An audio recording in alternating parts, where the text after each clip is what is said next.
Right now on Denver 7 News at 4, police in Loveland are under the microscope over how they handle DUIs after a man claims he was wrongfully accused of drunk driving. I just didn't understand how someone who was completely sober could be led away to the jail and embarrassed and humiliated in the ways that I was. We take a look at the process the department follows and how victims of drunk drivers say police aren't doing enough. Well, we all know the pain of potholes. Crews are busy repairing them right now.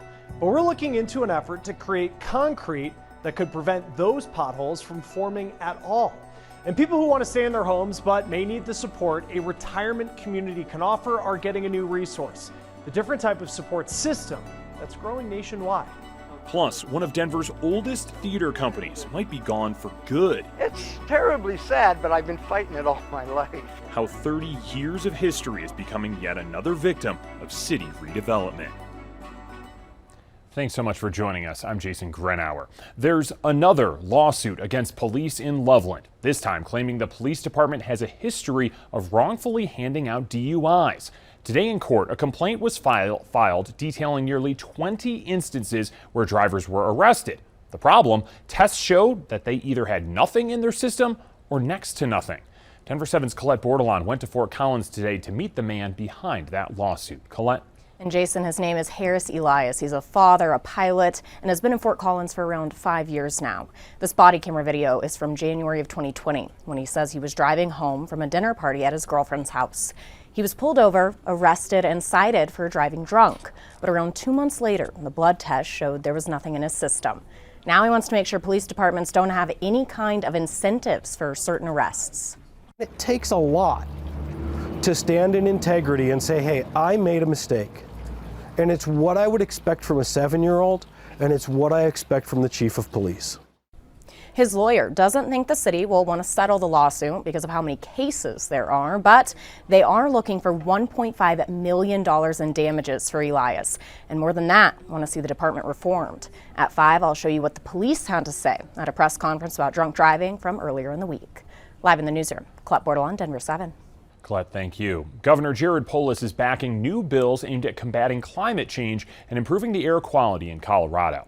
Those bills were introduced at the state capitol today. Most of them provide grants to companies who reduce air pollution. Others put money towards more electric school buses and offering electric bikes to employees.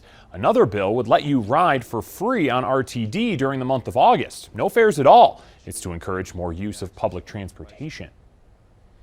As Russia's invasion of Ukraine continues, President Joe Biden announced today the U.S. will release a record amount of crude oil from the Strategic Petroleum Reserves. That's a stockpile of 600 million barrels stored underground in caverns in Louisiana and Texas. 1 million barrels a day will be released from the reserves, 1 million a day, in an effort to reduce gas prices. Tapping deeper into that reserve isn't going to fix the problem or totally drop prices, but it is some action being taken by the White House. It's time to deliver true long-term energy independence in America once and for all. And I'm going to continue to use every tool at my disposal to protect you from Putin's price hike.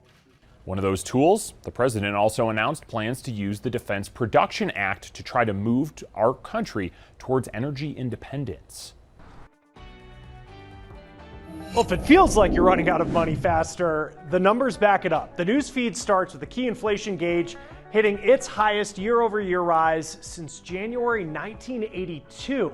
Gas and food prices are the areas where you are seeing prices spike sharply compared to this time last year.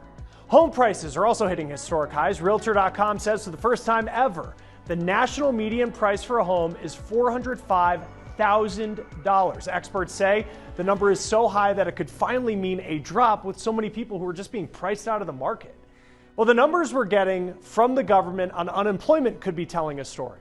The amount of people applying for unemployment going up, but the amount of people being laid off is low. Experts say this could just be an example of the Great Resignation continuing on with a record number of people quitting their jobs. Federal student loan borrowers paid an average of $300 a month before the pandemic. That adds up to a savings of more than $7,000 since the pause went into effect in March 2020. That's according to experts at Student Loan Hero. Meanwhile, the Biden administration has been considering forgiving $10,000 per borrower. So you may be wondering, what's the difference as the average savings from the federal pause gets closer to that $10K forgiveness? For these borrowers, the bill will eventually come due. So the government is sort of guaranteeing the fact that it will recoup the money that it's losing right now as soon as borrowers resume their monthly payments.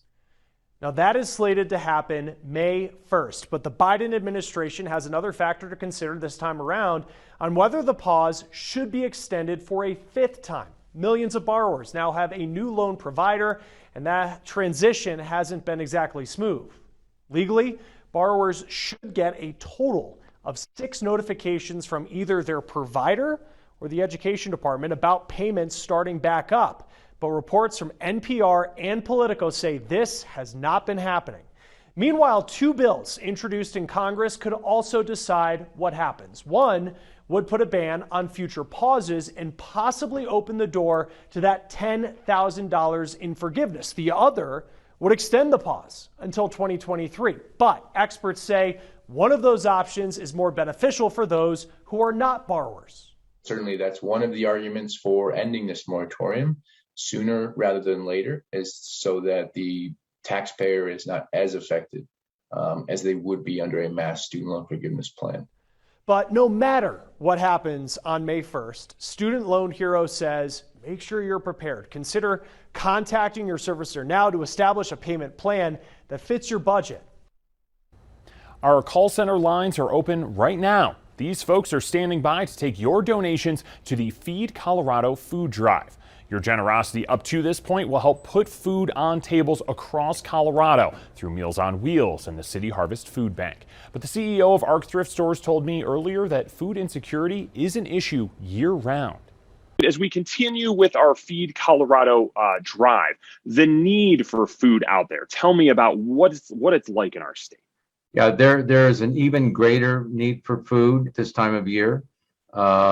After the pandemic, food insecurity is up an overwhelming 20%. 20%. What that means is that 1 in 8 people, 1 in 8 Coloradans has trouble accessing food. So the need is even greater this year. The number to call to donate is right there on your screen, 303-777-7492. That line will be open until 6:30 tonight, but you can donate now and later tonight by following the links over on thedenverchannel.com/feedcolorado. We'll be right back.